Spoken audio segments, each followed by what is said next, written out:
As college students, we are at that point in our lives where monumental decisions are going to be made. For instance, we will likely be making decisions regarding a major or career, where we will live, who we will date or marry, how to raise children, or simply what we could be doing to become better students. All of these decisions will require large amounts of time and energy that will affect each of us in our ability to fulfill our various roles in life. Take a minute to consider the various roles you have. They could include being a sister, brother, a son or a daughter, a boyfriend or girlfriend, a parent, a team leader, a church member, a musician, an employee, or a student. Most people can identify 4 to 7 roles that they have. If there is more than that, you may be stretched thin in your ability to fulfill each role. Once you identify each of these roles, think about what it is you want to accomplish or be known for in each role. Is it to record a music album? To become a gourmet chef? A CPA? Or perhaps to be considered by your children as a loving mother or father? These are your aspirations. What are you doing today to take these steps towards their fulfillment? Elder M. Russell Ballard stated, "When you learn to master the principle of setting a goal, you will then be able to make a great difference in the results you attain in this life." Most people understand the importance of setting goals and have maybe even written goals that they hope to achieve. But why is it that very few accomplish or finish these goals? Someone once said, "It's easier to take the stairs than it is to jump to the 5th floor." When you are trying to reach a large goal, such as getting to the 5th floor of a building, you shouldn't try doing it all at once, but you can easily reach the goal by breaking it up into multiple simple steps, such as taking one stair at a time. Abraham Lincoln once said, "A goal properly set is halfway reached." So what principles, if properly followed, can help us achieve our goals?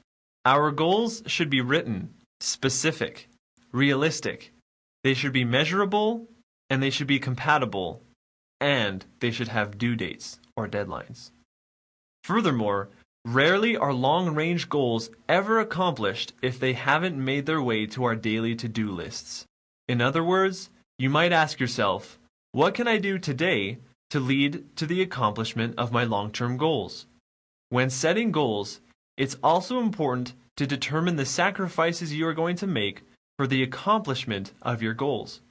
If the goal reached does not require some sacrifice and mental effort, it probably isn't worth achieving. As Paul J. Meyer said, "Enter every activity without giving mental recognition to the possibility of defeat.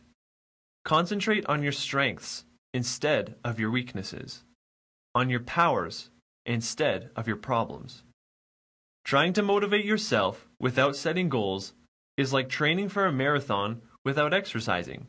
Motivation is a product of our goals, attitudes, efforts, and successes. Lou Holtz has stated, "If you're bored with life, you don't get up every morning with a burning desire to do things, you don't have enough goals." Mental effort, determination, hard work, and endurance are essential to the accomplishment of meaningful goals and living a fulfilling life. One way to evaluate your motivation in any activity is through the use of a simple mathematical equation, where motivation is the product of how much you value something and what your expectation of success is with this endeavor. The equation might be written value times expectation equals motivation, or V times E equals M.